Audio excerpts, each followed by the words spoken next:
Pendant que son mari était en voyage d'affaires, Audrey décida enfin d'organiser le placard de rangement.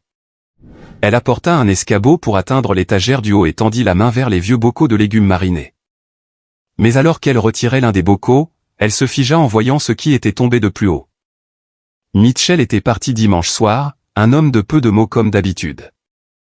Il avait laissé sa valise près de la porte, la bleu foncé avec la poignée effilochée qu'Audrey lui avait offerte pour leur 3e anniversaire de mariage. À l'époque, elle choisissait encore des cadeaux qui avaient un sens, imaginant à quel point il serait heureux. Depuis, cette valise avait voyagé à travers la moitié du pays. Ses coins étaient éraflés, et la fermeture éclair de la poche latérale ne fermait plus correctement depuis longtemps.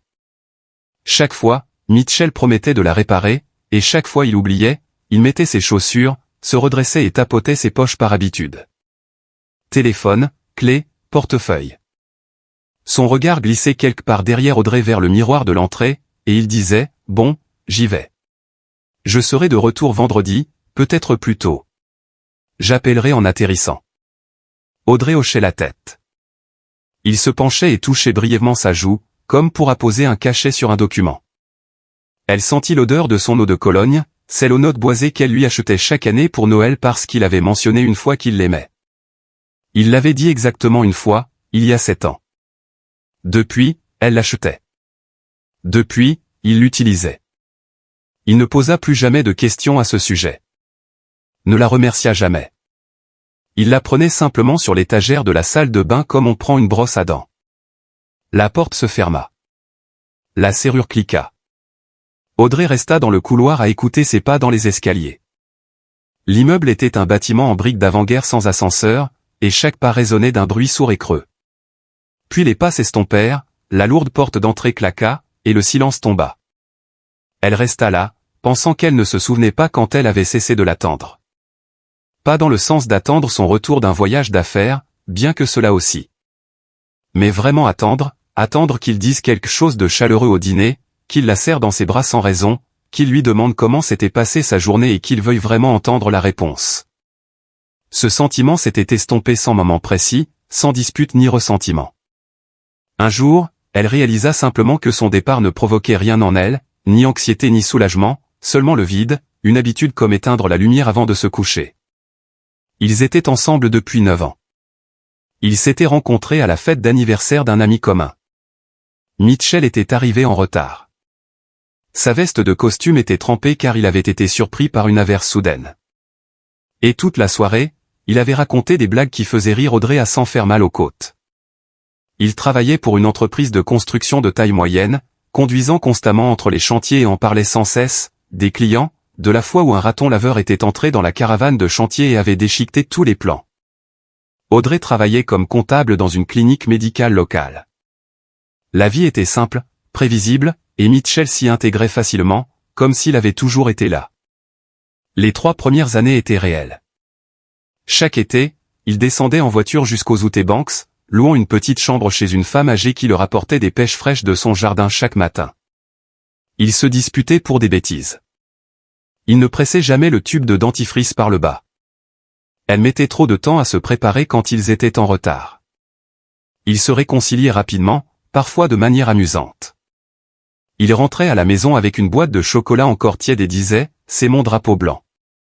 Ils discutaient tard dans la nuit, allongés dans le noir, et Audrey s'endormait, sentant qu'il y avait vraiment quelqu'un à côté d'elle. Puis quelque chose commença à s'effriter. Sans brusquerie, sans crise de cris, Mitchell se mit à travailler davantage. Il passa à une grande entreprise avec des voyages fréquents et des horaires irréguliers. Il commença à rentrer plus tard, à partager moins.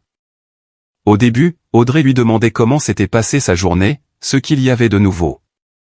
Mais ses réponses se firent plus courtes. Normal, comme d'habitude. Je suis fatigué. On en parlera plus tard. Finalement, elle cessa de demander, pas par dépit. Elle s'y était juste habituée. Ils apprirent à exister côte à côte comme 2 objets sur la même étagère. Ils ne se dérangeaient pas, mais ils ne se touchaient pas non plus. Le soir, Mitchell s'asseyait sur le canapé et faisait défiler son téléphone. Audrey lisait ou regardait des séries sur sa tablette dans la cuisine. Le week-end, il allait au garage pour bricoler sa voiture, même si la voiture ne semblait pas avoir besoin de tant d'attention. Parfois, ils dînaient ensemble, et le silence pesait sur la table. Pas lourd, pas hostile, juste vide, comme dans une salle d'attente où tout le monde attend quelque chose que personne ne peut nommer. Une fois, autour d'un café, son amie Lorraine demanda « Audrey, est-ce que ça va avec Mitch? Vous êtes si silencieux ces derniers temps. » « Oui, » répondit Audrey, surprise de la facilité avec laquelle le mot lui avait échappé, exactement de la même manière qu'à Mitchell. Le lundi, Audrey prit un jour de congé personnel. Elle avait une pile de corvées accumulées. Elle devait ranger les vêtements d'hiver, laver les fenêtres depuis l'arrivée du printemps, et organiser le placard de la salle de bain où des bouteilles de shampoing vides traînaient depuis des mois à côté des plaines. Le genre de petits détails qui composent un foyer quand on le gère seul. En début d'après-midi, ce fut le tour du placard de rangement. Minuscule, 1,5 m sur 1, sans fenêtre, avec une faible ampoule qui clignotait depuis 2 ans. Mitchell l'appelait son territoire. Il y gardait ses outils, quelques boîtes en carton et des bocaux de cornichons faits maison que sa mère envoyait et que personne ne mangeait jamais. Audrey avait l'habitude de ne pas y toucher.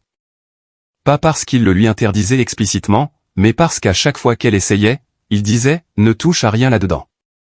J'ai mon propre système. Je m'en occuperai moi-même plus tard. » Et elle n'y toucha pas pendant 1 an, 2, 5. Mais ce lundi-là, quelque chose changea.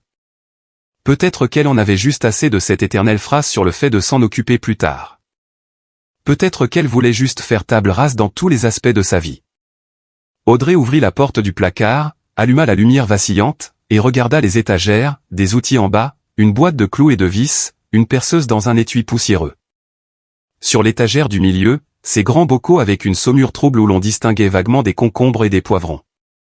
Sur l'étagère du haut, des boîtes en carton, une vieille cafetière, et derrière elle, quoi? Quelque chose qu'elle n'avait jamais remarqué auparavant. Audrey alla chercher l'escabeau dans la cuisine, monta, tendit la main et écarta un bocal de cornichons, puis un deuxième, puis un troisième. Ses doigts effleurèrent quelque chose de plat, métallique et froid. Elle essaya de le retirer avec précaution, mais la boîte était plus lourde qu'elle n'en avait l'air. Ses doigts glissèrent, le bord en fer blanc lui érafla la paume, et la boîte tomba. Elle heurta le parquet avec un bruit sourd. Le couvercle sauta, et le contenu se renversa partout.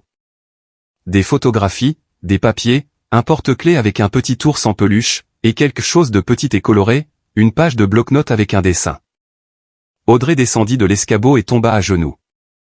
La première photographie, Mitchell sans sa veste, dans un t-shirt gris qu'elle pensait qu'ils avaient jeté il y a longtemps. Il souriait, pas ce demi-sourire poli auquel elle s'était habituée ces dernières années, mais un large sourire franc, comme sur leur vieille photo de la plage. À côté de lui, une jeune femme d'une trentaine d'années, une brune au visage doux et rond avec des fossettes sur les joues. Elle souriait aussi, la tête posée sur son épaule. Dans les bras de Mitchell, une petite fille d'environ 5 ans portait un drôle de bonnet de Père Noël avec un pompon. En arrière-plan, un sapin de Noël décoré, des guirlandes et des lumières clignotantes se reflétaient dans une fenêtre. La deuxième photographie, l'été. La même petite fille, maintenant en robe d'été et sandales, sa tresse en désordre. Mitchell lui tenait la main. Ils étaient dans un parc près d'une fontaine. Tous les deux riaient. La fille avait la tête renversée en arrière, et Mitchell la regardait avec une expression qu'Audrey reconnut instantanément, même si elle ne l'avait jamais vue dirigée vers quelqu'un d'autre. Une tendresse pure, sans filtre, authentique. Elle ramassa la page du bloc-notes. Un dessin d'enfant. Une maison de travers avec un toit triangulaire et de la fumée sortant de la cheminée, un soleil jaune dans le coin, et 3 personnages, un grand, un moyen, et un très petit. En bas, d'une écriture enfantine maladroite et soignée, des lettres encore en formation, « Papa Mitch, je t'aime ». Audrey resta assise sur le sol du placard pendant un long moment, tenant le papier à 2 mains. L'ampoule vacilla, s'éteignit une seconde, puis se ralluma en bourdonnant. De la cuisine venait le tic-tac régulier de l'horloge murale, c'est la pendule que sa mère leur avait offerte quand ils avaient emménagé, qu'Audrey avait toujours voulu décrocher, mais ne l'avait jamais fait. Elle posa délicatement le dessin de côté et commença à rassembler le reste. Un contrat de location d'appartement. Un F2, 45 mètres carrés, 3e étage. Nom du locataire, Mitchell. Adresse, une banlieue voisine, Oak Park, une rue qu'Audrey connaissait car en été, il y avait un supermarché fermier où elle aimait acheter des tomates mûres et du basilic frais. Durée du bail, 5 ans, renouvelé 3 fois. La dernière fois en janvier. Des reçus d'un magasin de vêtements pour enfants, des bottes d'hiver, taille 28, et un sac à dos licorne rose. Un set de peinture à l'aquarelle, daté de la semaine dernière, et une carte de vœux, une carte standard de pharmacie avec un bouquet peint sur la couverture. À l'intérieur, d'une écriture soignée, féminine, légèrement fatiguée, on t'attend à la maison. Tu nous manques, tes filles. Audrey replia tout dans la boîte, referma le couvercle et la posa sur le sol à côté d'elle. Elle ne pleura pas. Elle attendit que les larmes viennent. Il semblait qu'elle le devrait, que c'était la réaction normale quand on découvre quelque chose comme ça. Mais au lieu de larmes, il y avait autre chose. Une clarté étrange, presque physique, comme si elle avait regardé à travers une vitre embuée pendant longtemps, s'était habituée aux formes floues et les avait acceptées comme la réalité. Et quelqu'un venait d'essuyer la vitre avec un chiffon. Tout devint net, précis, presque douloureusement détaillé. Elle se leva, sortit la boîte du placard, la posa sur la table de la cuisine et passa une autre heure à examiner méthodiquement son contenu, comme elle le faisait au travail en vérifiant les rapports financiers trimestriels. Chaque document, chaque photographie, chaque reçu. Le premier contrat de location avait été signé il y a 6 ans. Audrey fit le calcul mentalement. 3 ans avant que les voyages d'affaires fréquents ne commencent, ce qui signifiait que ça avait commencé encore plus tôt. Cela signifiait qu'à l'époque où il discutait encore la nuit, où il rendait encore visite à sa mère le week-end, où elle croyait encore qu'il traversait juste une mauvaise passe, il louait déjà un appartement dans la ville voisine. Cette nuit-là, Audrey resta allongée dans le noir, fixant le plafond. À côté d'elle, de l'autre côté du lit, il y avait le vide habituel, comme quand il partait. Avant, lors de nuits comme celle-ci, elle s'endormait rapidement. Silence. Personne ne ronflait. Personne ne se tournait et se retournait. Maintenant, le silence était différent. Elle ne pensait pas à la douleur. La douleur était quelque part à proximité, attendant devant la porte, mais elle n'était pas encore entrée. Audrey pensait à la logistique. Comment tout cela fonctionnait-il en pratique? 6 ans, 2 appartements, 2 foyers, 2 femmes, chacune croyant savoir où il passait ses nuits. Cela exigeait plus que de simples mensonges. Cela exigeait un système, un calendrier strict et un contrôle. Elle se souvint de tous les voyages d'affaires, au moins 1 ou 2 par mois, parfois plus. Lui avait-il jamais montré ses cartes d'embarquement? Audrey essaya de se souvenir et ne put pas. Il le faisait au début, puis il avait arrêté. Puis elle avait cessé de demander. Elle se souvint d'une soirée, il y a 4 ans, où elle avait enfin rassemblé son courage et dit, « Mitch, tu ne penses pas qu'il est temps de penser à avoir un bébé? J'ai 33 ans. Le temps passe. » Il posa son téléphone, la regarda sérieusement et répondit avec une aisance qui ne laissait aucune place à la discussion. « Audrey, comment peut-on se permettre un bébé maintenant? Nous devons d'abord nous stabiliser financièrement. Constituer des économies. Reparlons dans quelques années. » Elle avait accepté. Elle acceptait toujours. Non pas parce qu'elle était faible, mais parce que ses arguments semblaient toujours raisonnables, logiques, bien pensés, comme un homme planifiant leur avenir. Maintenant, elle comprenait qu'il avait déjà une fille. Quand il lui avait dit que c'était trop tôt, la petite fille sur la photo avait environ 1 an. Il la tenait dans ses bras, souriait à l'appareil photo, lui achetait des bottes et des peintures, puis rentrait à la maison, s'allongeait à côté d'Audrey et s'endormait sans qu'un seul muscle de son visage ne tressaille. Audrey se retourna et remonta la couverture jusqu'à son menton. Dehors, des voitures passaient. Dans l'appartement voisin, une télévision murmurait à travers le mur. Une nuit ordinaire, un appartement ordinaire. Seulement, tout ce qu'elle considérait comme ordinaire venait de se révéler être un décor de théâtre, soigneusement construit, méticuleusement entretenu et suffisamment convaincant pour qu'elle le prenne pour la vraie vie pendant 9 ans. Du porte-clés, elle avait retiré une clé en laiton standard avec une tête en plastique bleu, l'avait glissée dans la poche de son peignoir et avait tout remis dans la boîte. Le matin, Audrey se réveilla tôt, avant le réveil, avant le lever du soleil. La bouilloire bouillit, puis refroidit. Elle ne fit jamais le thé.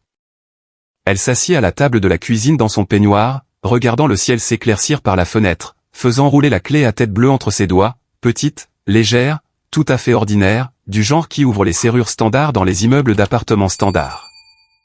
Elle pourrait la remettre, fermer le placard, oublier, ne jamais y aller, ne jamais savoir, et continuer à vivre comme elle l'avait fait, dans un silence familier, une routine familière, une ignorance familière.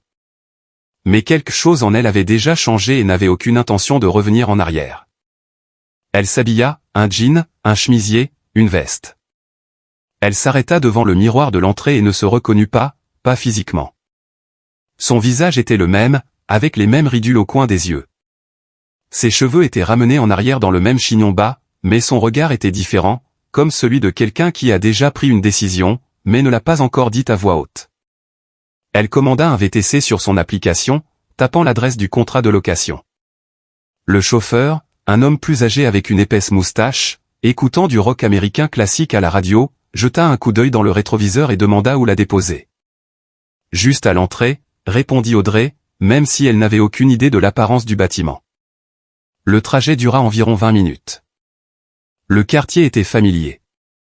Audrey venait ici pour le marché fermier, achetant des tomates mûres à une femme qui jetait toujours une poignée d'anettes frais dans le sac en disant « Prends ça, ma chérie. » Frais du jardin. Mais elle ne s'était jamais aventurée plus loin que le marché. Les rues devinrent plus étroites, les maisons plus basses, des immeubles en briques de 4 étages, de petites pelouses avec des lilas en fleurs, un quartier résidentiel calme et établi où les voisins se connaissaient de vue. Et les vieilles dames sur les bancs n'étaient pas seulement des décorations, mais la surveillance du quartier. La voiture s'arrêta. Audrey sortit et regarda le bâtiment. Briques rouges, 4 étages, des rampes noires fraîchement peintes. Dans la cour, des balançoires en métal jaune, un siège légèrement de travers, et un bac à sable à côté. Un seau en plastique oublié gisait dans le bac à sable. Sur un balcon du 2e étage, quelqu'un avait accroché une jardinière avec des géraniums. Les fleurs rouges vives brûlaient contre la brique. Audrey entra dans l'immeuble. Ça sentait le poulet frit et quelque chose de floral. Quelqu'un avait laissé une violette en pot sur le rebord de la fenêtre entre les étages. La cage d'escalier était propre. Un avis concernant une réunion de locataires et une publicité pour un plombier local était accroché au tableau d'affichage. 3e étage, porte de gauche. Audrey s'arrêta, regardant la sonnette blanche. Un paillasson avec le mot « Bienvenue » était posé en dessous. Elle pensa qu'il était probablement mal de se présenter sans prévenir, sans plan, sans discours répété. Elle ne savait même pas ce qu'elle allait dire. « Bonjour, je suis la femme de votre homme. Désolé, mais j'ai besoin de savoir. » Cela sonnait ridicule, comme un feuilleton bon marché. Elle sonna. Des pas rapides et légers résonnèrent de l'autre côté. La serrure cliqua. La porte s'ouvrit. La femme de la photographie se tenait sur le seuil. De près, elle paraissait à la fois plus jeune et plus âgée que sur les photos. Son visage n'était pas maquillé. Sa peau légèrement pâle avec ses cernes sous les yeux qui apparaissent chez les femmes qui n'ont pas bien dormi depuis longtemps, mais ont cessé de le remarquer. Un cardigan vert foncé usé au coude. Ses cheveux tirés en un chignon désordonné qui glissait sur le côté. Elle regarda Audrey pendant une seconde. 2, 3. Dans ses yeux, il y avait quelque chose, pas de la peur, pas de la colère, mais de la reconnaissance, comme si elle avait attendu cette visite. Pas nécessairement aujourd'hui, pas nécessairement de la part d'Audrey, mais elle attendait le jour où quelqu'un viendrait et rendrait tout cela réel. « Vous êtes sa femme » dit-elle. Il n'y avait aucune intonation interrogative dans sa voix. « Oui » répondit Audrey. Silence. Dans une pièce au fond de l'appartement, un dessin animé passait, à en juger par les voix loufoques. La femme recula d'un pas. Entrez. Le couloir était étroit, encombré de petites chaussures d'enfants sur un tapis, et un parapluie rose dans le coin, des vestes accrochées au porte-manteau, une d'adulte, 2 d'enfants pour l'automne et l'hiver. Sur une petite table, de la lotion pour les mains, une brosse à cheveux démêlante et un dessin scotché au mur, un chien bleu à 6 pattes avec la légende « Buster ». Chloé est dans sa chambre, dit la femme en désignant une porte fermée d'où provenaient les sons du dessin animé. Je reviens tout de suite. Elle conduisit Audrey dans la cuisine. Minuscule, peut-être 6 mètres carrés, pas plus. Une table poussée contre la fenêtre, 2 tabourets. Sur le rebord de la fenêtre, un pot de pétunia fané et un gobelet en plastique avec un reste de lait au chocolat. Sur le réfrigérateur, des aimants souvenirs et 3 dessins tenus par une pince en forme de coccinelle. Dans l'un d'eux, Audrey reconnut le même style exact. Une maison de travers, un soleil, 3 personnages. Un café, demanda la femme automatiquement, comme on le demande à n'importe quel invité. Non, merci. Elles s'assirent l'une en face de l'autre.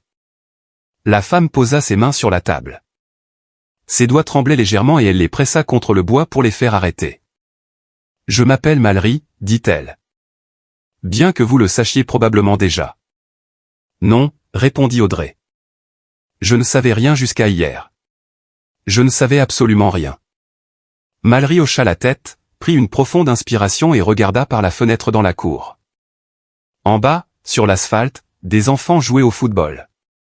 Leur voix et leur rire montaient. J'ai 32 ans, commença-t-elle. Sa voix était stable, dénuée de drame, comme quelqu'un qui raconte une histoire pas pour la première fois, même si elle ne l'avait jamais racontée qu'à elle-même. Chloé a 5 ans, bientôt 6 à l'automne. Elle fit une pause. J'ai rencontré Mitchell il y a des années. Je travaillais comme directrice des ventes pour un fournisseur de matériaux de construction. Il est venu en tant que représentant d'un entrepreneur, négociant les prix, charmant, facile à parler, avec ce sourire. Vous savez, quand une personne sourit et que vous avez l'impression qu'elle ne sourit que pour vous. Audrey le savait. C'était exactement comme ça qu'il lui avait souri il y a 9 ans à cette fête d'anniversaire dans sa veste mouillée. Il m'a dit dès le début qu'il était marié, continua Mallory. Il ne l'a pas caché, mais il a dit que les choses avec sa femme étaient terminées depuis longtemps, qu'ils ne vivaient ensemble qu'à cause de l'appartement, que déménager était compliqué, des problèmes de propriété commune et de dette. Il n'est pas entré dans les détails, mais il n'arrêtait pas de dire « Je résous ce problème. » Dans 1 mois. Dans 6 mois. Après les fêtes. Après qu'on ait remboursé les prêts. Il y avait toujours un calendrier précis, et ce calendrier était toujours repoussé. Elle se frotta l'arête du nez. J'ai attendu. Au début, je le croyais. Puis je me suis juste habitué à le croire. Ce sont des choses différentes, si vous voyez ce que je veux dire. Quand je suis tombée enceinte, il a dit que cela accélérerait tout. Que maintenant il avait une vraie raison, qu'il parlerait à sa femme juste après les fêtes. Chloé est née. Les fêtes sont passées et il a juste continué à venir quelques fois par semaine, à passer la nuit, à partir le matin ou à passer le week-end. Il disait que sa femme était habituée, qu'ils vivaient comme des colocataires, qu'elle ne remarquait même pas. Audrey écoutait, ressentant une étrange scission dans son esprit. Ces mots la concernaient sa vie, le fait qu'elle ne remarquait pas. Mallory décrivait l'autre côté du mur alors qu'Audrey se tenait de ce côté, absolument certaine qu'il traversait juste une mauvaise passe. J'ai été une idiote, dit Mallory sans apitoiement. Je ne voulais juste pas l'admettre pendant longtemps, parce que l'admettre signifiait être seul avec ma fille. Et être seul fait peur, surtout quand il passe la porte, que Chloé court vers lui, le serre dans ses bras et crie « Papa ». Et vous vous dites « D'accord, que ce soit comme ça. C'est mieux que rien. » Audrey n'interrompit pas. Elle regarda Mallory et pensa « Nous étions toutes les deux des idiotes. Nous l'avons toutes les deux cru. Nous avons toutes les deux attendu. Seulement, à chacune de nous, il a raconté sa propre version du même mensonge, à Audrey que tout allait bien, qu'il s'était juste un peu éloigné comme cela arrive dans un mariage. À Mallory que son mariage était mort et qu'il finaliserait le divorce d'un jour à l'autre. De l'autre pièce vint le son du rire d'une petite fille, un rire fort et cristallin. Seuls les petits enfants savent rire comme ça, de tout leur corps. Mallory jeta un coup d'œil vers le son et pendant une seconde, son visage se transforma. Il devint doux, ouvert. Puis elle se retourna vers Audrey. Il y a 3 jours, j'ai trouvé un bout de papier dans la poche de sa veste. Il avait laissé son manteau ici. C'était un numéro de téléphone et le nom d'une femme, pas le vôtre. Elle se leva, alla dans la chambre et revint avec un dossier bleu standard fermé par un élastique. Il gardait ça ici, disait qu'il n'y avait pas de place chez lui, que c'était des documents de travail. Je ne fouille jamais dans les affaires des autres. Mais après avoir trouvé ce numéro, j'ai regardé à l'intérieur. Elle posa le dossier sur la table entre le gobelet vide et la salière. Regardez. Audrey ouvrit le dossier. Ses mains ne tremblaient pas. Elle s'en étonna. Quelque part au fond de son esprit, elle nota « Waouh, mes mains ne tremblent pas du tout ». Comme si son corps savait déjà ce qui allait arriver et se préparait à l'impact. D'abord, des relevés bancaires imprimés, des colonnes de chiffres, des dates, des numéros de compte, de petites mais régulières sommes, 2 ou 3 fois par mois sur une période d'1 an et demi. L'argent était transféré du compte courant commun de Mitchell et Audrey, celui où son salaire était versé et où Audrey transférait sa moitié pour l'hypothèque, les charges et les courses, vers un compte au nom de Mallory.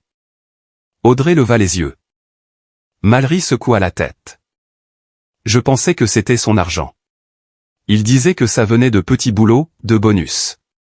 Je n'ai jamais vérifié le compte source. Deuxièmement, des correspondances par email imprimées, entre Mitchell et un type nommé Ryan. D'après le contexte, il était clair que Ryan était un ami qui s'occupait de vente de voitures ou d'assurance. Mitchell demandait s'il y avait un moyen de vendre une voiture immatriculée au nom de sa femme sans sa connaissance ou sa signature. Ryan répondait prudemment, possible, mais il te faut sa signature sur le certificat de cession ou sa présence lors de la signature des papiers à la préfecture ou chez un notaire. Mitchell posait des questions de suivi, cherchant des failles. Audrey pensa à leur voiture, une berline grise. Elle l'avait achetée avec son propre argent il y a 2 ans, la gardant à son nom parce que c'était plus simple pour l'assurance. Mitchell la conduisait plus souvent qu'elle. Ça ne l'avait jamais dérangée. Et troisièmement, une page déchirée d'un bloc-notes rempli d'une écriture familière, petite avec une inclinaison distincte vers la gauche. Mitchell écrivait toujours avec une inclinaison vers la gauche, et Audrey trouvait ça charmant. Sur le papier était écrit un nombre, un montant en dollars spécifiques, exactement le montant qu'Audrey avait reçu 3 mois plus tôt de la vente de la cabane au bord du lac de grand-mère Béatrix dans le Wisconsin. Un terrain avec une vieille maison délabrée et quelques pommiers. Tout ce qui restait de la grand-mère qui avait élevé Audrey après la mort de sa mère. Audrey avait longtemps hésité à la vendre, mais l'avait finalement fait parce que les impôts fonciers augmentaient et que personne ne s'occupait de l'endroit. Elle avait mis l'argent sur son compte d'épargne personnel. Elle n'avait dit le montant exact à personne, sauf à Mitchell. Il lui avait demandé nonchalamment au dîner, alors, pour combien la cabane s'est-elle vendue finalement? Elle le lui avait dit. Il avait hoché la tête, dit « super », et était retourné à son téléphone. Maintenant, ce chiffre exact était écrit sur le papier à côté de la date où les fonds avaient été crédités, avec un gros point d'interrogation encerclé 2 fois. Il le savait et il cherchait un moyen de mettre la main sur cet argent. Audrey remit le papier en place et ferma le dossier. Le silence tomba sur la cuisine. Dans l'autre pièce, les dessins animés se terminèrent et une petite voix cria « Maman, mets en un autre ». Juste 1 minute, ma chérie, rappela Mallory. Sa voix trembla légèrement sur la dernière syllabe. Elle se tourna vers Audrey. Donnez-moi 1 seconde. Audrey hocha la tête. Mallory quitta la pièce. Du couloir vint le bourdonnement calme et quotidien d'une conversation. Maman, est-ce que papa vient? Puis Chloé se vantant d'un dessin. Mallory revint et s'assit de nouveau. Ses yeux étaient rouges mais secs. Je peux faire des copies de ça, demanda Audrey en désignant le dossier. Prenez tout, répondit Mallory. Je n'en ai plus besoin. Audrey se leva, prit le dossier et se figea près de la table, ne sachant que dire. Chaque mot semblait soit trop grand, soit trop petit pour ce qui flottait entre elles. Mallory, dit-elle finalement. Je ne savais rien de vous, de Chloé. Ou de cet appartement. Rien. Je sais, répondit Mallory. Maintenant, je le sais. Audrey sortit de l'immeuble et le soleil d'automne lui frappa les yeux. Elle plissa les yeux, debout sur les marches en béton. Dans la cour, les enfants jouaient toujours au ballon. Une femme sur un banc décortiquait des graines de tournesol. Un chat tigré traversa le trottoir et se glissa dans les buissons. Le monde était exactement le même, calme, ordinaire, complètement indifférent à ce qui venait de s'effondrer dans un petit appartement au 3e étage. Audrey serra le dossier contre sa poitrine et se dirigea vers la rue pour héler un VTC. Dans la poche de sa veste se trouvait la clé à tête bleue. Elle n'en avait plus besoin, mais elle ne la jeta pas. Pas encore. La voiture la déposa devant son immeuble. Audrey monta les escaliers avec le dossier sous le bras, comme si elle portait des documents de travail parfaitement banals ou un sac de course. Sa voisine du 2e étage, Madame Higgins, tripotait sa serrure. En voyant Audrey, elle hocha la tête. « Bonjour, Audrey. Vous avez l'air un peu pâle aujourd'hui. Mal dormi ?» Audrey répondit et sourit. Le sourire était sincère, ce qui lui parut étrange.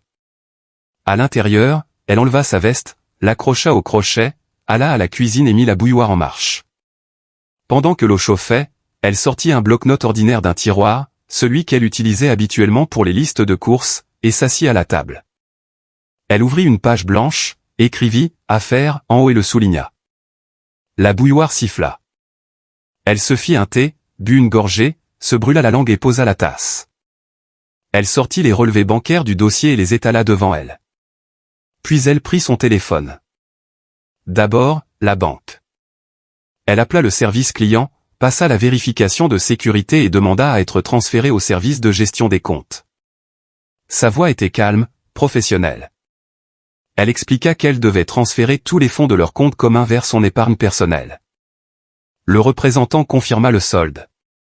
Audrey autorisa le transfert jusqu'au dernier centime. L'opération prit 3 minutes. Ensuite, la carte de débit de Mitchell attachée au compte commun. Audrey demanda à l'annuler.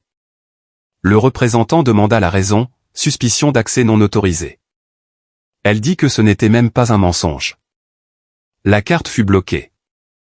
Puis elle changea le mot de passe de son application bancaire, écrivit le nouveau mot de passe dans le bloc-notes, déchira la page et la mit dans son portefeuille, cocha la case à côté du premier point. Ensuite, un avocat.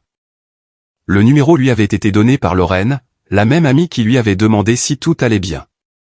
Lorraine avait divorcé il y a 2 ans et était passée par toute la moulinette, partage des biens, crise de nerfs, hurlements. Elle avait gardé le contact d'un avocat qui, selon ses mots, ne pleure pas avec vous, mais fait juste le travail. Audrey composa le numéro. Il répondit à la 3e sonnerie. Monsieur Harrison, bonjour. Je m'appelle Audrey. Brièvement, sans mots superflus, elle exposa la situation. Son mari menait une double vie, une 2e famille, un enfant. Elle avait des preuves documentaires, des transferts du compte commun, des emails avec un intermédiaire pour vendre sa voiture, des notes retraçant l'argent de son héritage personnel. Elle devait protéger ses actifs et demander le divorce. Monsieur Harrison écouta sans l'interrompre. Puis il parla. Premièrement, nous demandons un gel de tous les biens matrimoniaux pour qu'ils ne puissent rien liquider sans votre consentement.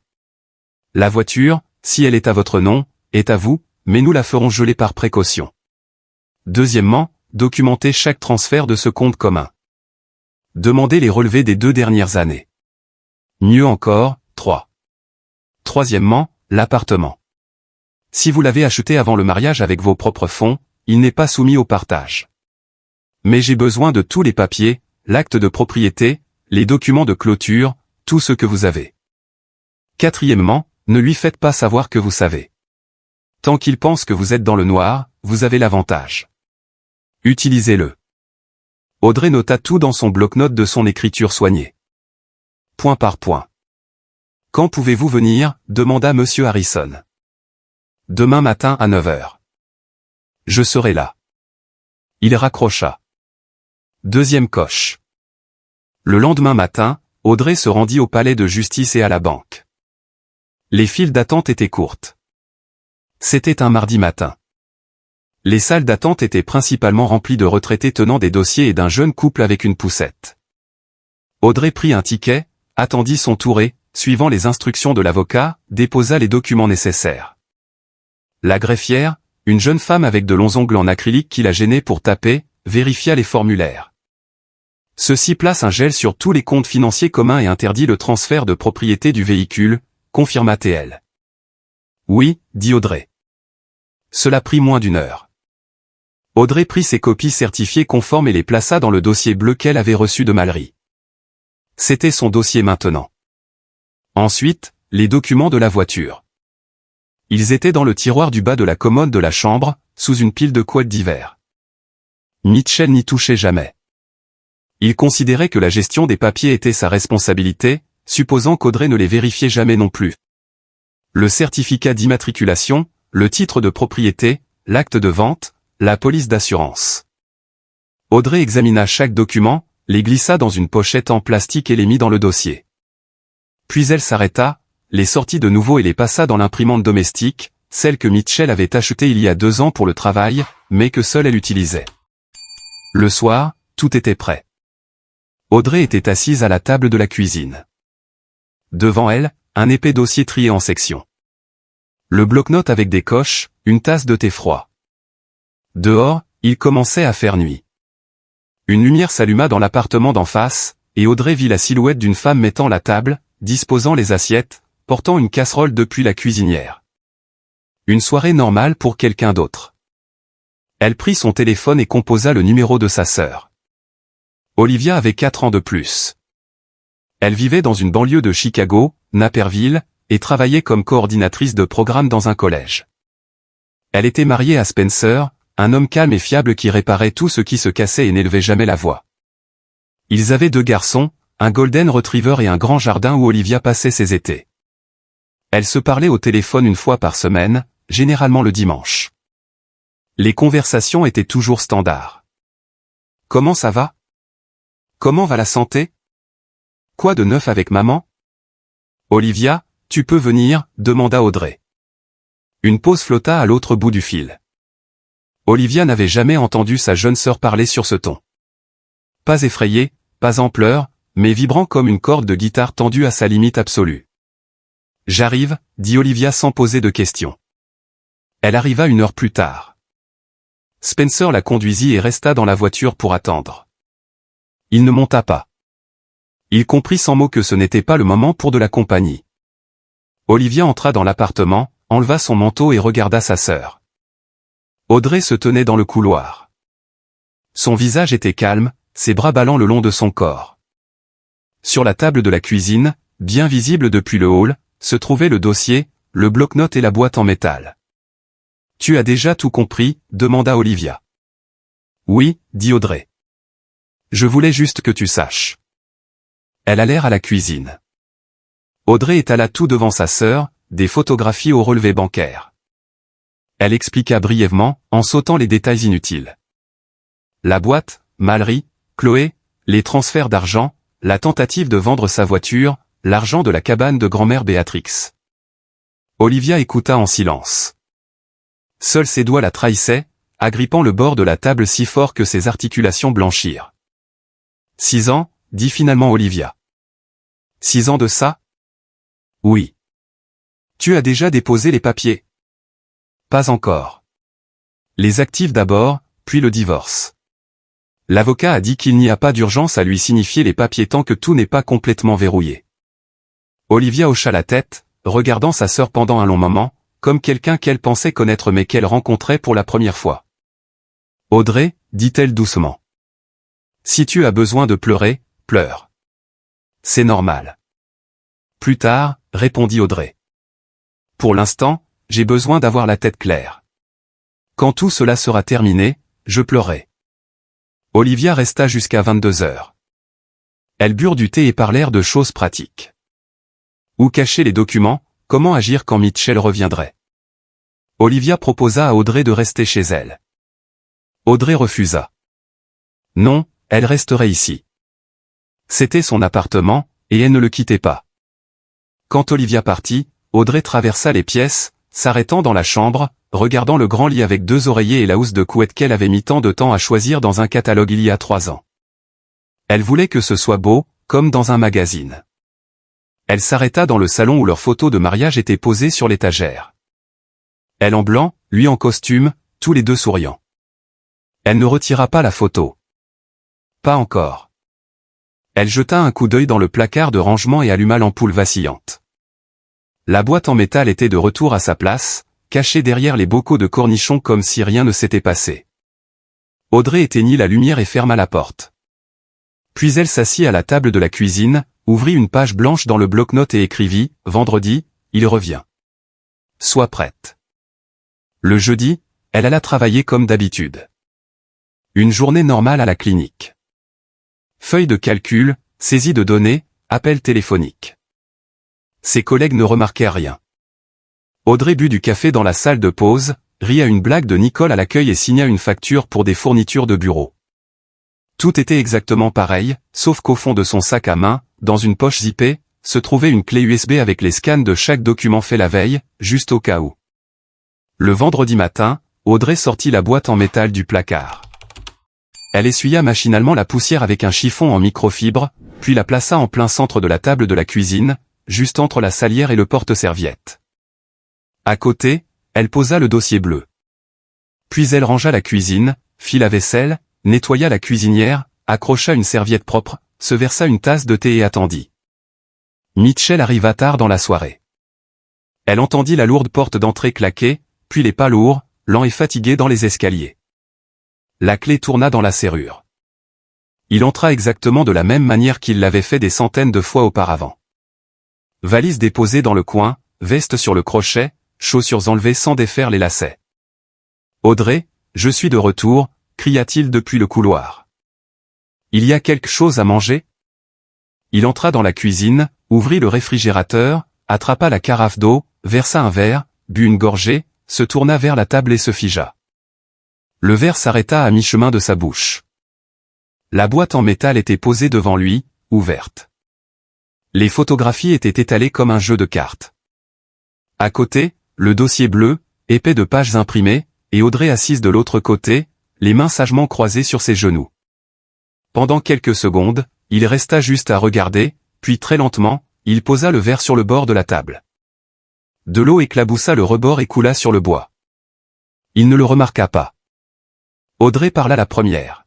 « Assieds-toi. » Il s'assit, pas sur sa chaise habituelle contre le mur, mais sur le tabouret le plus proche de lui, celui qui vacillait légèrement sur le sol inégal.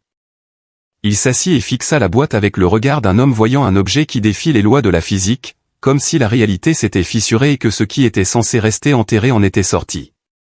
Audrey prit son temps. Elle ramassa la première photographie, celle de Noël où il sourit à côté de Mallory en tenant Chloé, et la fit glisser sur la table. Il y jeta un coup d'œil, puis détourna rapidement le regard. La deuxième photographie, l'été, le parc. Chloé en sandales. Elle la plaça à côté de la première. Le dessin d'enfant. Papa Mitch, je t'aime. Elle le posa. Le contrat de location. Le posa. Les reçus pour les bottes d'enfant et la peinture. Les posa. La carte de vœux. On t'attend à la maison. Tu nous manques.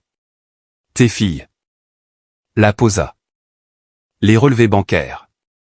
1 an et demi de transfert, 2 ou 3 fois par mois, directement depuis leur compte commun.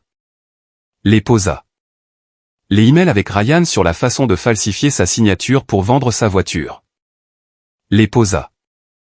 Et enfin, la note avec la somme exacte de la vente de la cabane de grand-mère Béatrix et les points d'interrogation en gras. La posa. La table entre eux était couverte de papier. Toutes les cartes sur table.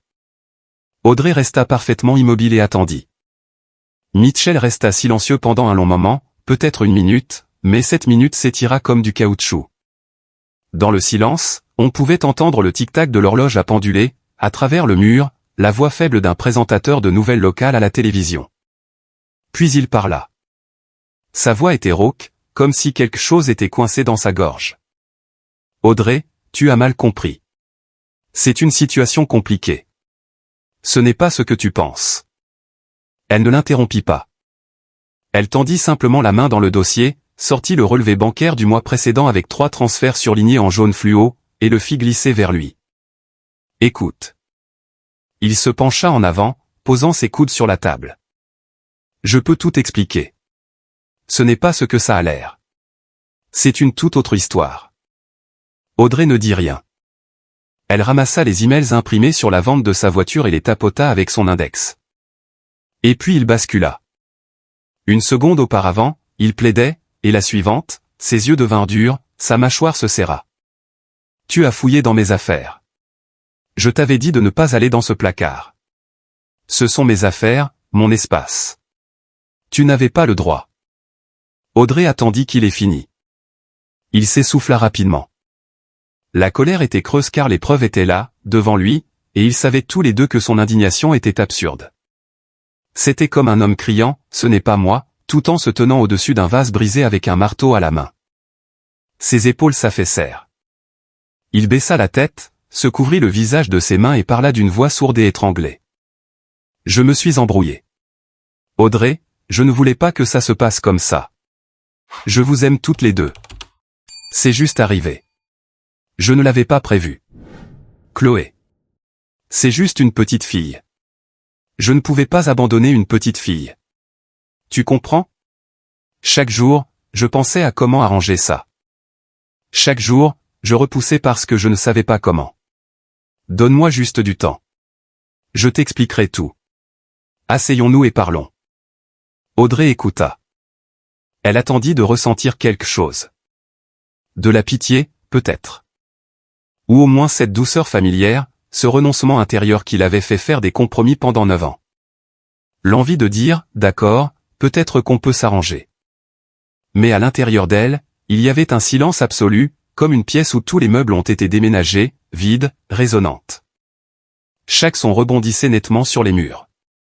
Tu ne construisais pas un mariage, dit Audrey. C'était la première fois de la soirée qu'elle parlait d'elle-même. Sa voix était stable, sans tremblement, sans cri. Tu construisais une issue de secours. Tu siphonnais de l'argent. Tu as essayé de vendre ma voiture. Tu as pisté mon héritage. Ça, ce n'est pas s'embrouiller. C'est une stratégie de sortie. Mitchell baissa les mains et la regarda, et elle vit que pour la première fois de la soirée, il la voyait vraiment, non pas comme une épouse, non pas comme quelqu'un à gérer ou à apaiser, mais comme une personne qui savait exactement qui il était et qui ne tomberait plus jamais dans le panneau. Il n'eut aucune réponse. Audrey se leva. Elle rassembla soigneusement les documents de la table, les empilant dans l'ordre exact où elle les avait disposés, et les remit dans le dossier bleu. Les photos retournèrent dans la boîte en fer blanc. Elle referma le couvercle. « Je demande le divorce la semaine prochaine, dit-elle. L'appartement est à moi. Je l'ai acheté avant notre mariage. La voiture est à moi. Le titre de propriété est à mon nom. Le compte commun est actuellement vide. Si tu veux discuter des détails, tu peux appeler Monsieur Harrison. Voici son numéro. » Elle posa la carte de visite de l'avocat sur la table et sortit de la cuisine. Mitchell resta assis seul à la table, fixant l'espace vide où sa double vie soigneusement construite venait d'être démantelée.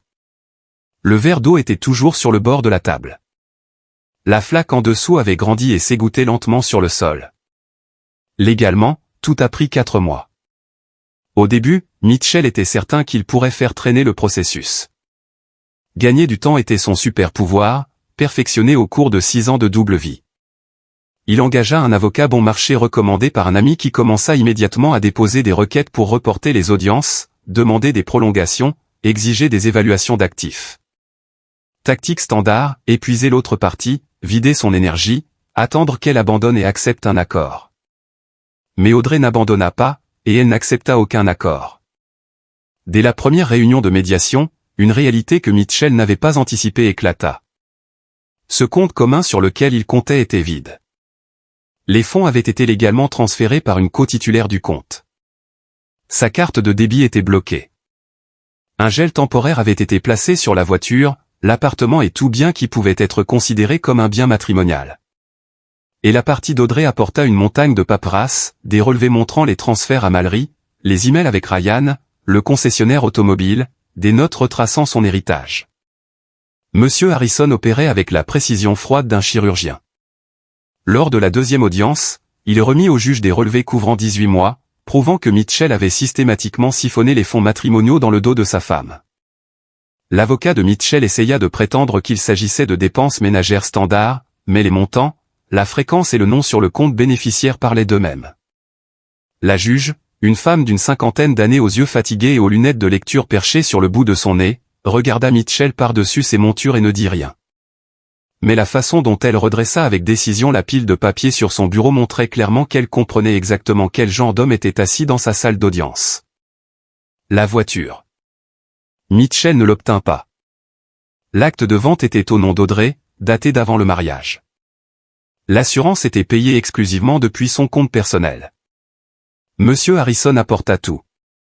Mitchell tenta de prétendre qu'il avait investi beaucoup d'efforts personnels dans l'entretien du véhicule, mais ne put produire un seul reçu pour une vidange ou de nouveaux pneus, car il ne les avait jamais achetés. Audrey payait pour l'entretien. Mitchell ne faisait que la conduire. L'appartement, celui où ils avaient vécu pendant 9 ans avec l'ampoule vacillante dans le placard et l'horloge à pendule. Audrey le garda. Acheté 2 ans avant le mariage, entièrement avec son argent. L'acte de propriété était en béton. Mitchell tenta de prétendre qu'il avait fait d'importantes rénovations qui avaient augmenté sa valeur. Monsieur Harrison demanda des factures d'entrepreneurs, des reçus de matériaux de construction, ou au moins des photos avant-après. Mitchell n'avait rien. Audrey avait géré toutes les améliorations. C'est elle qui avait choisi le carrelage de la crédence. Elle qui avait engagé les peintres. Elle qui avait signé les chèques. Mitchell avait une fois vissé une tringle à rideau dans le placoplâtre. Et c'était l'étendue absolue de sa contribution. Au 3e mois, Mitchell changea de tactique. Il cessa d'appeler Monsieur Harrison et commença à appeler Audrey directement, d'abord la nuit, puis pendant la journée quand elle était à la clinique. Et il changeait constamment de ton, suppliant, irritable, doux, nostalgique. Il essayait différentes voix, comme un cambrioleur essaie différentes clés sur une serrure qui a déjà été changée. Audrey, rencontrons-nous et parlons sans les avocats. Nous sommes des adultes. Nous pouvons régler ça entre nous. Elle répondit exactement une fois. Tout ce que je voulais dire, je l'ai déjà dit. Après ça, elle cessa de décrocher. Elle ne bloqua pas son numéro. Elle le laissait juste sonner. Son téléphone vibrait sur le bureau, l'écran affichant « Mitchell ». Et Audrey regardait les lettres s'illuminer jusqu'à ce que l'écran s'éteigne. Elle était étonnée de voir à quel point ce nom ne signifiait plus rien pour elle. Il y a 9 ans, il signifiait tout. Il y a 4 mois, il signifiait encore quelque chose. Maintenant, ce n'était que des pixels sur un écran qui seraient bientôt supprimés. Au début du 4e mois, Mitchell cessa d'appeler. Une semaine plus tard, il signa l'accord de règlement. Le divorce fut finalisé au milieu de l'hiver, un jeudi, dans le couloir d'un palais de justice sentant la cire à parquet et le café bon marché. Audrey signa le jugement, prit sa copie et sortit par les portes doubles. Une pluie verglaçante tombait, rendant le trottoir glissant. Elle s'arrêta sur la marche supérieure, pencha la tête en arrière et resta ainsi pendant 10, peut-être 15 secondes. Les gouttes glacées frappaient ses joues et coulaient dans son cou. Puis elle glissa l'enveloppe dans son sac et se dirigea vers la gare. Elle apprit ce qui était arrivé à Mallory lentement, par bribes, sans chercher activement l'information. Le monde est petit. Après cette confrontation dans la cuisine, Mitchell se rendit directement chez Mallory. Il n'appela pas à l'avance. Il se présenta simplement avec sa valise, le soir même, exactement comme il l'avait fait des centaines de fois auparavant, et sonna à l'interphone. Mallory ouvrit la porte, regarda la valise, puis son visage pâle et paniqué, et comprit tout instantanément. « Elle t'a mis dehors », dit Mallory. « Nous allons divorcer », répondit-il rapidement, comme s'il craignait qu'elle ne ferme la porte avant qu'il ait fini son discours. « Tout va être différent maintenant. J'emménage ici pour de bon, comme tu le voulais. » Mallory se tenait sur le seuil et le regardait. Pendant 6 ans, elle avait attendu ces mots. Pendant 6 ans, elle avait fantasmé sur le jour où il viendrait et dirait « Je te choisis ». Et le voilà, avec ses bagages, ses promesses, prêt à s'engager. Seulement, cela semblait complètement différent maintenant. Cela ne ressemblait pas à un choix. Cela ressemblait à un homme fuyant un bâtiment en feu et sautant par la première fenêtre ouverte. « Tu n'es pas venu chez moi parce que tu veux être ici », dit doucement Mallory. « Tu es venu ici parce que tu n'as nulle part où aller. » Il se mit à la supplier. Jura que ce n'était pas vrai, qu'il voulait ça depuis longtemps. Il n'arrivait juste pas à se décider. Mais maintenant, il pouvait enfin être une vraie famille. Mallory écouta. Elle pensa à comment, il y a à peine 3 semaines, elle était assise dans sa cuisine avec Audrey, une étrangère, la femme de son homme, et comment elles avaient toutes les deux le même regard. L'épuisement. Pas la colère, pas la jalousie. Juste un épuisement profond, celui de vivre un mensonge qui avait duré si longtemps qu'il s'était déguisé en vie normale. Non, dit Mallory. Je ne crois pas. Le lendemain, elle emballa le reste de ses affaires. 2 sacs de sport, son lourd manteau d'hiver, ses bottes d'hiver, son rasoir électrique, un chargeur de téléphone et une pile de chemises qu'il gardait dans son placard. Elle emballa tout soigneusement, ferma les sacs et les descendit dans le hall. Le concierge, un homme plus âgé qui connaissait bien Mitchell pour l'avoir vu passer devant son bureau pendant 5 ans, était de service. Ce sont les affaires de Mitchell, lui dit Mallory. Il passera les chercher. Le concierge regarda les sacs, puis elle, et ne posa pas une seule question. Il les traîna simplement contre le mur près des boîtes aux lettres. Mitchell vint les chercher le jour même et essaya de sonner à l'appartement. Mallory ne répondit pas. Il se tint dans le hall, appuyant sur le bouton encore et encore. Silence à l'autre bout, puis le crépitement du haut-parleur et la petite voix de Chloé. « Maman, c'est qui ?»« Personne, ma chérie. » Mauvais appartement. Il partit. Il emménagea dans une chambre d'amis chez son copain Julien. Julien était lui-même divorcé et vivait dans un F3 dans une banlieue lointaine. La chambre était vide, juste un futon affaissé et un placard sans porte. Tout l'appartement sentait la fumée de cigarettes et la nourriture pour chat. Le chat tigré de Julien parcourait l'endroit comme s'il en était le propriétaire et dormait où bon lui semblait. Julien était juste content d'avoir de la compagnie et quelqu'un pour partager le loyer. Il ne posa pas trop de questions, étant lui-même passé par cette épreuve. Mitchell vécut avec ses 2 sacs de sport dans cette chambre, passant ses nuits à faire défiler son téléphone, fixant de vieilles photos de Chloé que Mallory lui avait envoyées quand les choses allaient bien. Elle n'avait pas bloqué son numéro. Il relisait de vieux textos, et c'est seulement dans ces moments-là qu'un signe de vie apparaissait dans ses yeux. Environ 6 mois après le divorce, Audrey entendit le reste de l'histoire de Julien lui-même, qu'elle croisa à l'épicerie. Mitchell essayait désespérément de se remettre avec Mallory. Il achetait des jouets pour Chloé et les laissait au concierge dans le hall, écrivait à Mallory de longs emails suppliants. Il se présentait et s'asseyait sur un banc dans la cour, attendant qu'elle sorte. « Elle ne le laisse pas entrer », dit Julien, debout dans la file d'attente à la caisse avec une boîte de pâtes et un pot de café instantané. Hier, il est resté assis sur ce banc pendant 2 heures. Chloé l'a vu par la fenêtre et lui a fait un signe de la main. Il a répondu et puis Mallory a juste tiré les rideaux. Audrey écouta, hocha la tête poliment, paya son pain, son lait et ses oranges, et sortit. La rue était baignée d'une chaude brise de fin de printemps. Elle pensa à Chloé faisant signe à son père depuis la fenêtre et aux rideaux tirés, et réalisa que cette histoire n'avait pas de fin heureuse. Il n'y avait que différents degrés de fin triste. Et puis elle réalisa autre chose. Ce n'était plus son histoire. Elle en était complètement libérée. Cet automne-là, Audrey s'attaqua enfin au projet qu'elle avait reporté toute l'année. Un samedi matin, elle enfila un vieux jean et un t-shirt délavé, noua un bandana dans ses cheveux et ouvrit la porte du placard de rangement. L'ampoule vacillante l'accueillit avec son bégaiement familier. Une demi-seconde de lumière, une demi-seconde d'obscurité. Audrey tendit la main et la dévissa. Elle alla jusqu'à l'armoire de la salle de bain, attrapa une ampoule LED neuve de 60 watts dans un paquet de rechange, revint et la vissa. Le placard fut inondé d'une lumière vive, stable et silencieuse. Pour la première fois, elle vit tout l'espace clairement, sans ombre. 1,5 mètres sur 1, le linoléum légèrement décollé dans les coins. 4 étagères en bois vissées inégalement au mur. Sur l'étagère du bas, des outils que personne n'utiliserait jamais, la perceuse avec laquelle Mitchell avait accroché une tringle à rideau en 9 ans, une boîte de vis dépareillée, une clé à molette. Sur l'étagère du milieu, les conserves de sa mère, saumure trouble, couvercle rouillé. Audrey prit un bocal et vérifia la date écrite au marqueur sur le couvercle. 3 ans. Personne ne les avait ouverts, et personne ne le ferait jamais. Elle commença par le haut, descendant les boîtes en carton vide. L'une contenait un abat-jour fissuré. Une autre, un enchevêtrement de vieilles rallonges. La troisième était vide. Elle les jeta toutes dans un grand sac poubelle près de la porte d'entrée. Ensuite, les bocaux, l'un après l'autre, lourds et troubles. Elle les transporta dans la cuisine, ouvrit les couvercles et vida le contenu dans le broyeur à déchets. Concombres, poivrons, une sorte de relish non identifiée. Tout passa dans l'évier. Elle lava les bocaux en verre à l'eau chaude savonneuse et les laissa sécher à l'envers sur une serviette. Elle rangea les outils dans un bac en plastique. Ils pourraient être utiles.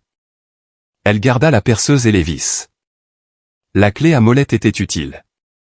Olivia avait mentionné une fois que Spencer avait perdu la sienne. Elle la lui donnerait. À midi, les étagères étaient complètement vides. Audrey les essuya avec un chiffon humide. Le chiffon devint gris foncé après un seul passage. Elle le rinça et les essuya encore et encore, puis frotta les murs aussi auxquels le pouvait et enfin le sol. Sous la couche de crasse, le linoléum se révéla être d'un beige clair et joyeux. Elle avait oublié sa couleur d'origine. Sur les étagères propres, elle commença à placer ses propres affaires. La boîte de photographie, pas des albums de mariage, pas des photos de Mitchell, mais sa propre histoire. De vieux polaroïdes de son enfance. Des photos d'elle cueillant des pommes à la cabane de grand-mère Béatrix. Sa mère dans sa jeunesse. Grand-mère sous les pommiers. Des annuaires scolaires. À côté des photos, une pile de livres à couverture rigide qui ne rentrait pas sur l'étagère de la chambre. Audrey aimait relire ses favoris, et certains étaient si usés que les pages étaient devenues douces et ondulées. À côté des livres, une petite boîte en velours contenant les boucles d'oreilles en argent et turquoise de grand-mère Béatrix, qu'Audrey portait rarement, mais gardait comme la prunelle de ses yeux. Sur l'étagère du bas, elle plaça ses propres bocaux, de la confiture de pêche. Elle l'avait faite elle-même l'été dernier, pour la première fois de sa vie, en suivant une recette sur Internet. Elle était un peu trop sucrée, mais Olivia jurait qu'elle était parfaite avec du thé chaud. Ça irait. 3 bocaux d'1 litre avec de jolies étiquettes qu'elle avait découpées dans du carton et sur lesquelles elle avait écrit au marqueur « Été pêche ». Elle recula dans le couloir et regarda. Le placard était petit, lumineux et impeccablement propre. Il sentait le nettoyant frais au pain et vaguement les pêches sucrées, même si les bocaux étaient hermétiquement fermés. Les étagères étaient pleines, et chaque objet dessus lui appartenait. Des albums photos à la dernière vis de la boîte à outils, pas une seule trace de quelqu'un d'autre, pas un seul objet étranger.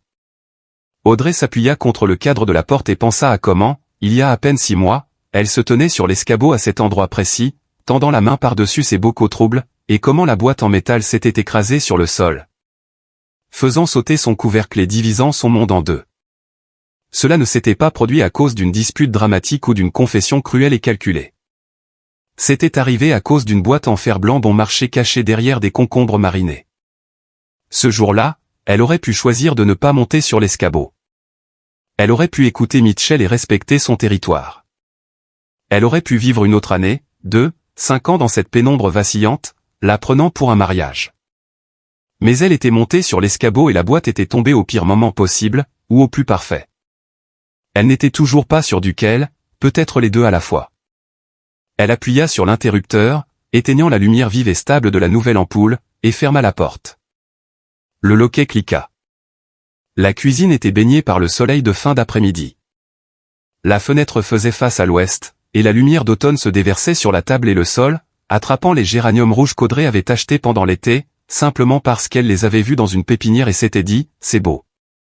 Je les prends ». Avant, elle aurait envoyé un texto à Mitchell, « ça te dérange si je prends des plantes pour la fenêtre ?» Maintenant, il n'y avait personne à qui demander, et c'était incroyablement bon.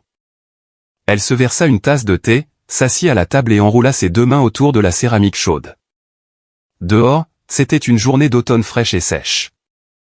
Les arbres de la cour devenaient dorés, et une légère odeur de fumée de bois flottait depuis les banlieues, se mêlant à l'odeur de poulet frit des voisins du dessous. Elle avait beaucoup à faire. Audrey le savait, non pas de manière vague et écrasante, mais de manière très concrète et gérable, comme une liste de choses à faire quotidiennes. Elle devait appeler un plombier pour réparer le robinet de la salle de bain qui fuyait depuis une semaine.